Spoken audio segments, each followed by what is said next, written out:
once you start to understand that, oh, the world itself is divine as well, because everything is the self. The self is everything.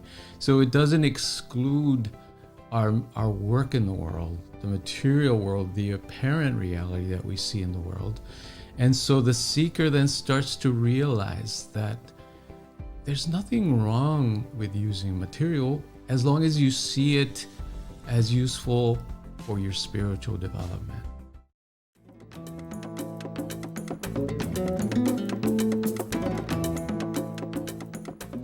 Hello, welcome to another episode of Soul Sessions with Creative Mind. I'm Deborah Burt Maldonado, here with Dr. Rob Maldonado. Great to be here. Happy New Year, everyone. Happy New Year. And we are off to a new season.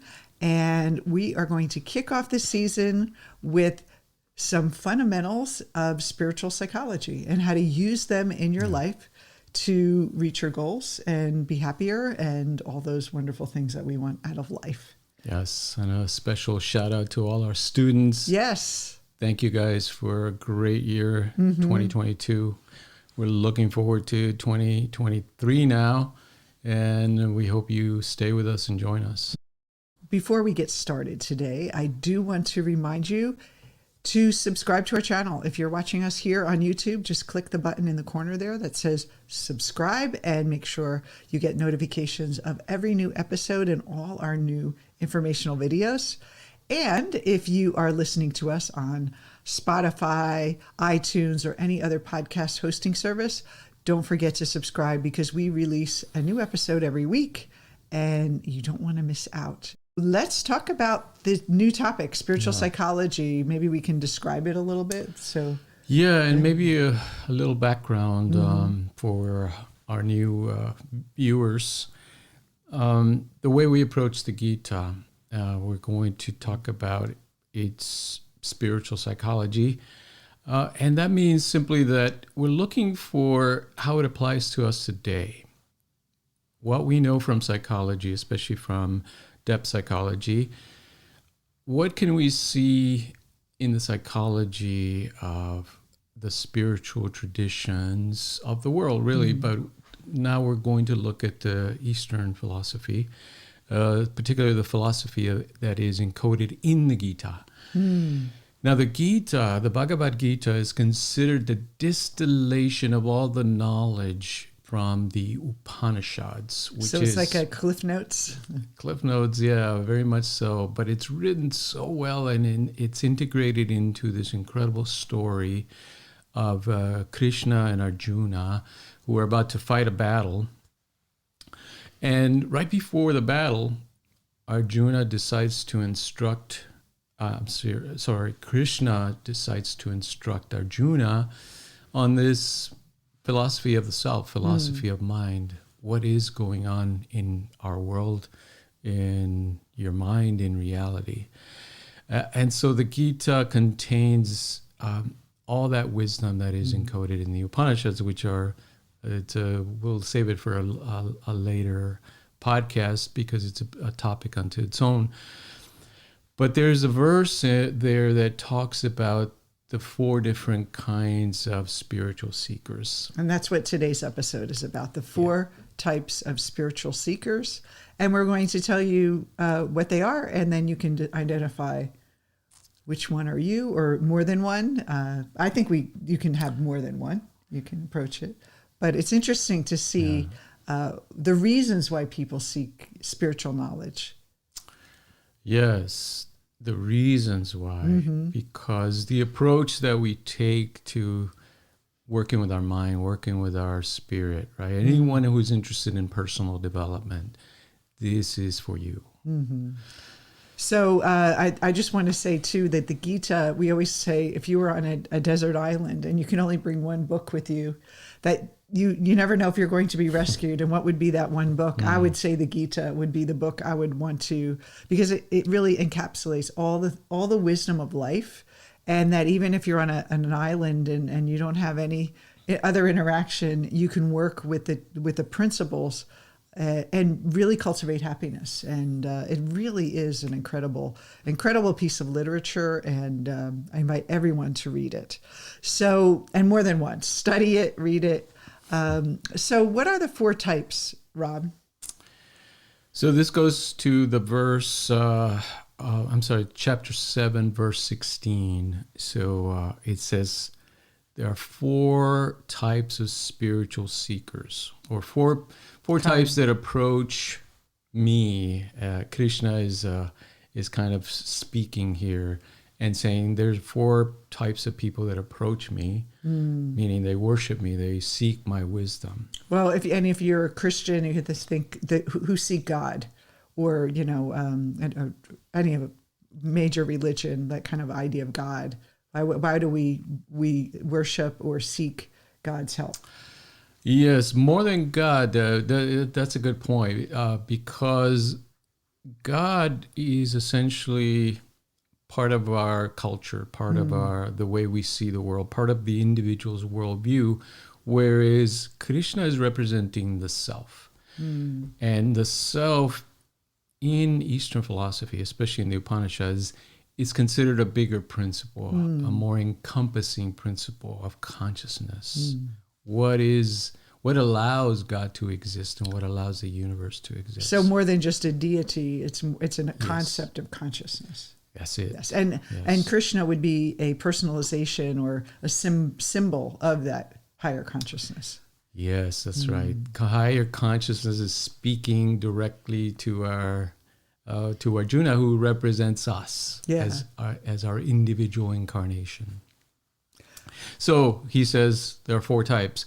First one, the distressed, meaning, well, we'll get into it, but the distressed, somebody who's suffering, somebody who's in pain, right? Second one, the seeker of knowledge, someone like us, essentially, who wants to know. They want to know. They're curious. They want to understand. And not knowledge like how science works or how to build a building, like lower knowledge.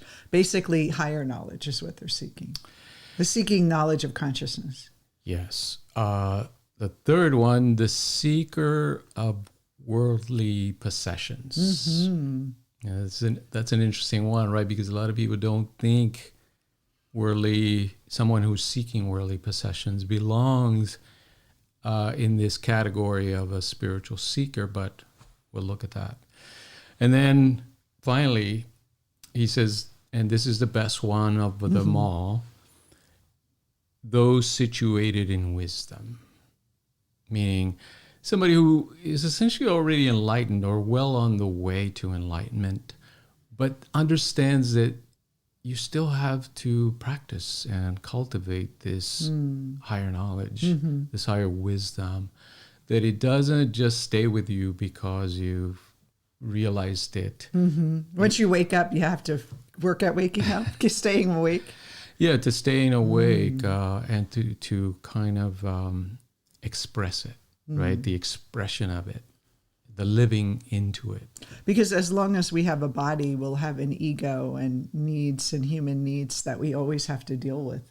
Hunger, pleasure, paying bills, all those things. So even if you're sitting in enlightenment, there's still as long as you have a body, you have to take care of it. You have to find a way to keep it alive. And those things drive a lot of the other desires. So how do we sit in wisdom and deal with the tension with our human self?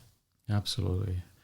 So let's go back to the first one, the distressed, meaning human suffering. We've all been there when we experience loss. And loss is one of the universal ones. If you're alive today, you've experienced or you will experience loss because the people that you love are going to die. You're going to lose situations, circumstances, opportunities. You're going to lose jobs. You're going to find other ones, of course, but it's a continual process of feeling that life is impermanent and therefore it causes you pain. That pain, though, you can use it as an opportunity to seek higher wisdom. Mm-hmm. Instead of let me find how to get rid of the pain, let me transcend it versus just patch it up. Or find something external you think is going to fix it. And I think that's the whole root of suffering, is thinking that something external is going to solve the suffering. When I was single all those years, that's what got me into personal development. I was suffering. I was in my 30s. Everyone else was married. There's something wrong with me. And then I thought, well, if I just found that partner, then I wouldn't suffer anymore. And that was keeping me in more suffering. So that kind of loop. And so we need to seek something more than just something out there to solve it. We're hanging on to something that we're losing, or resistance to life in a way. Absolutely. Because we age, our children grow up, our parents get older. There's always that kind of angst of life. Yes. So no one's spared. That's right. It's a universal, meaning that if you're born, you're going to experience suffering. There's that old saying that there are no atheists in a foxhole. What that means is that when you feel you're close to mortal danger, you could die at any moment. Mm-hmm. What is the one thing that most humans will do? They'll cry out to God or to the divine, to some universal force to help them. It's a natural inclination in human nature to seek out something bigger than us, because we know it's there. Mm-hmm. Whether we acknowledge it or not, whether we practice it or not, when it comes down to it, most people will seek out the divine.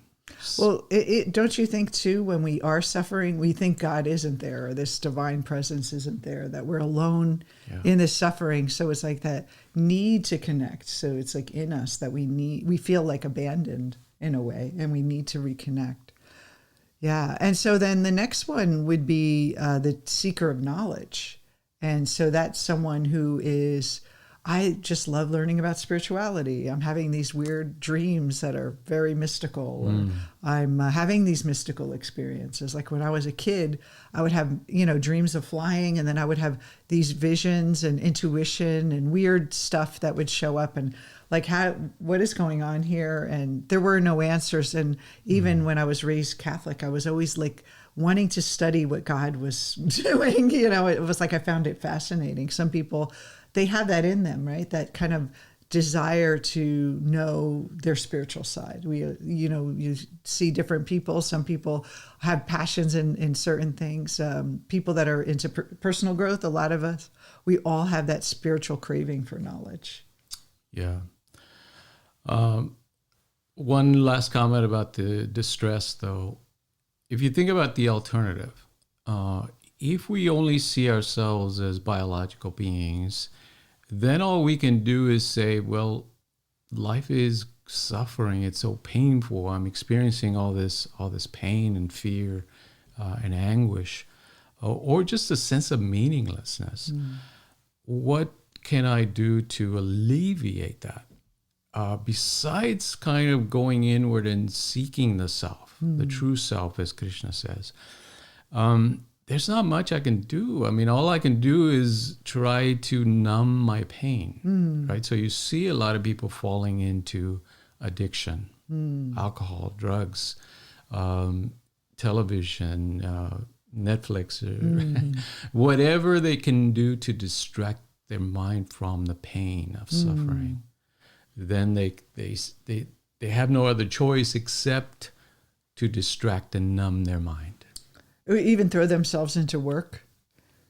The workaholic, exactly. And just stay busy. You can't sit and just be still. You have to always be going. I know a lot of people, they feel uncomfortable when they first start meditating because it's that they're not used to just being with themselves. Yes. So the point about meaninglessness is this, that we know when people reach, for example, that point of suicide, that they cannot bear the level of meaningless anymore. The only way out for them is to end their own life as a way of ending their suffering. So, which leads us to the second level of seeking, the seeker of knowledge. So, if you ever find yourself in that position, or if you've been there, or we've all kind In of despair. felt a little bit of that despair of, what is the meaning of all this stuff?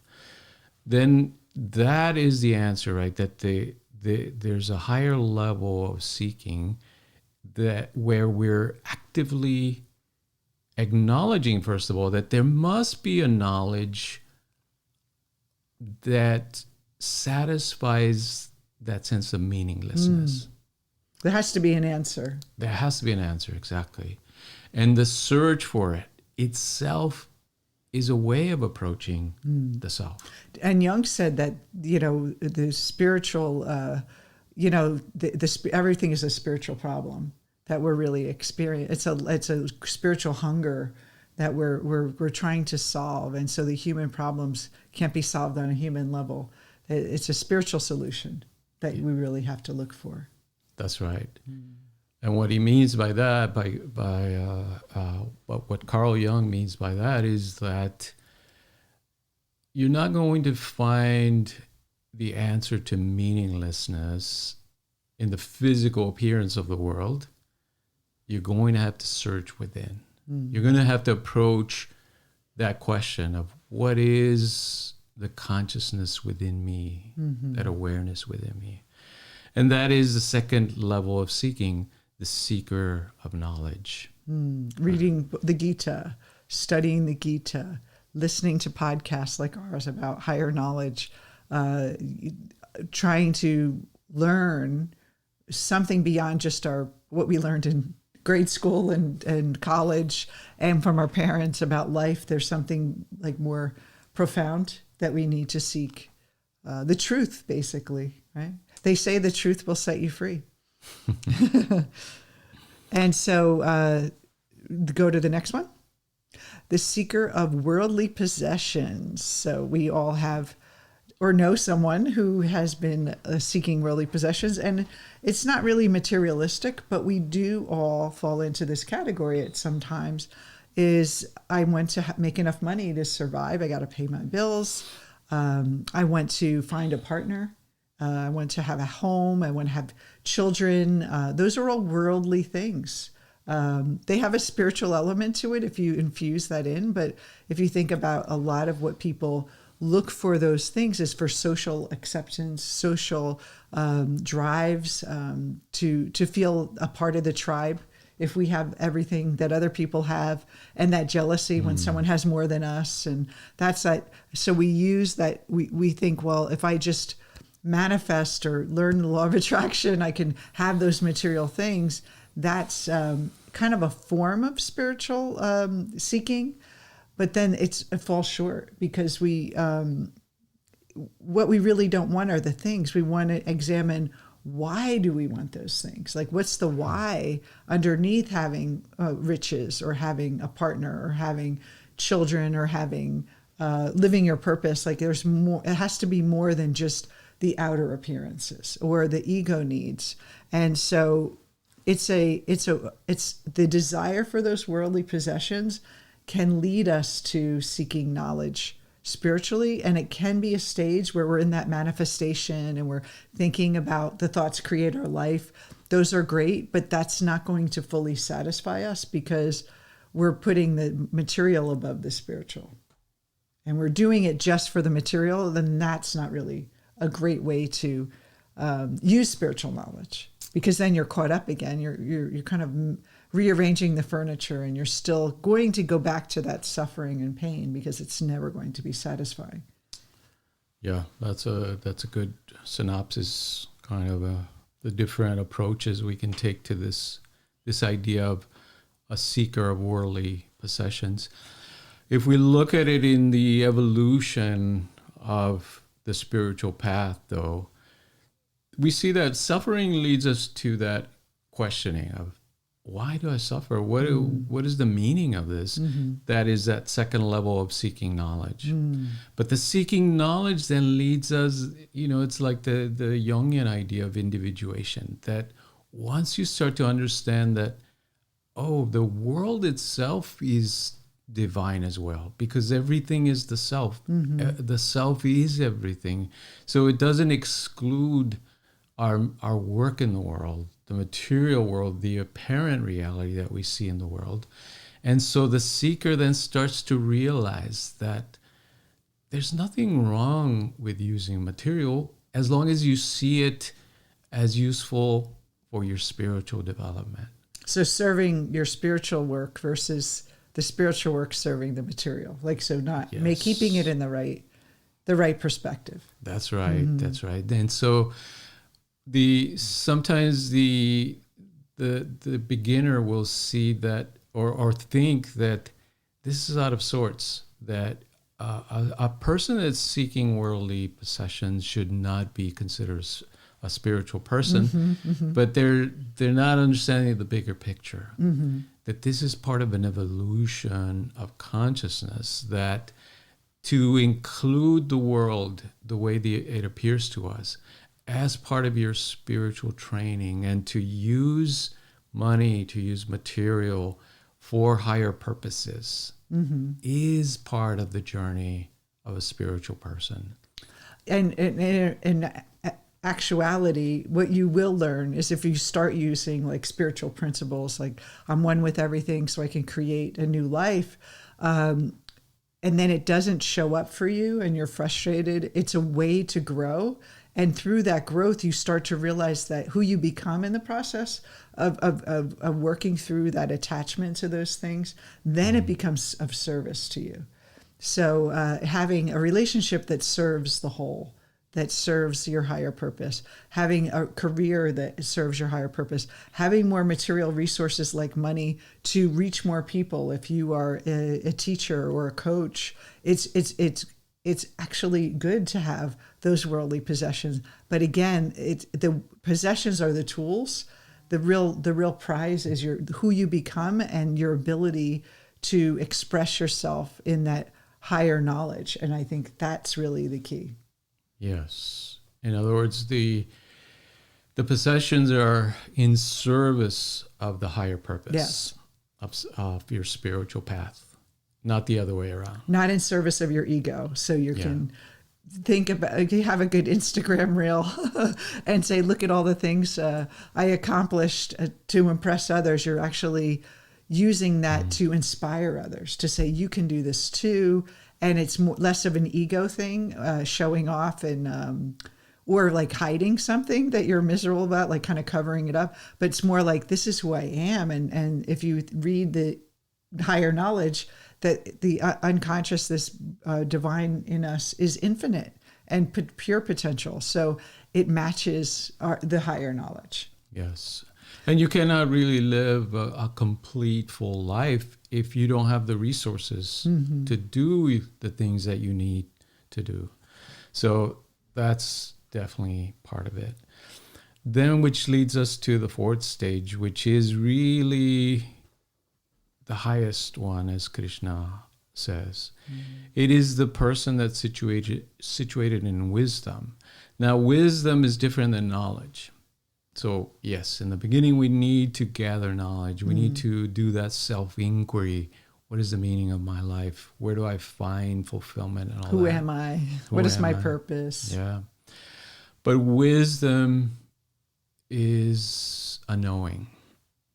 You know, when Young, they did that BBC interview towards the end of his life, and they asked him, well, you've been studying religion and spiritual symbolism all your life through your psychology. Do you believe in God? He said, I don't have to believe. I don't believe. I know. That's wisdom. It's a direct understanding, a direct knowledge of who you are, what the nature of consciousness is, what the nature of the world is. You don't have to guess anymore. You don't have to believe anymore. In other words, you don't have to force your mind to believe in something you can't see. You have a direct understanding, a direct experience of it. It's almost like even if it's not out there or not showing up, something you want to create, you just have this deep knowing that it's already there and that you're moving toward it. And I remember, I don't think I was fully enlightened at this point, but the concept was someone asked me, a coach was interviewing me, and she said, "What are some of your unfulfilled dreams?" And I said, "All of my dreams have been fulfilled. I just haven't lived through them yet." And that it's that knowing that, yeah, I have a lot I want to accomplish in this life, and it's all going to work out. And I don't know how, but it's all I'm going to be expressed that way. It's that knowing that takes you away from the suffering, from the attachment, from the grasping, from the fear of not having it, to just knowing and deep in your soul that you are, this is truth. And it really is a freedom. It really is. But you have to go through those stages. I think this distressed person, it's like a wake-up call. We all have that moment. It's this pivotal moment where you're just like, this is not working, my life. And so these things are a blessing when they happen to us. It feels like a curse at the time, but it's really a blessing because it gets us on this trajectory of moving through these stages of spiritual growth and enlightenment. So every stage is beautiful. Yeah. Yeah, and so this is just a little piece of the spiritual psychology that is encoded in the Gita. This is one verse. I know, it's so full of information. Yes. And so for those of you who want to be reminded, it's chapter 7, verse 16. And the four are the distressed, the seeker of knowledge, the seeker of worldly possessions, and then finally those situated in wisdom. Those are the four types of spiritual seekers. And then we're going to be continuing this series every week on spiritual psychology, introducing you to how psychology and spirituality come together to help you have a more complete whole life. So you're having all of you included in your growth process. Absolutely. So thank you for joining us, and we hope to see you in the following series that we want to do throughout the year. And we'll see you soon. Take care. Stay well.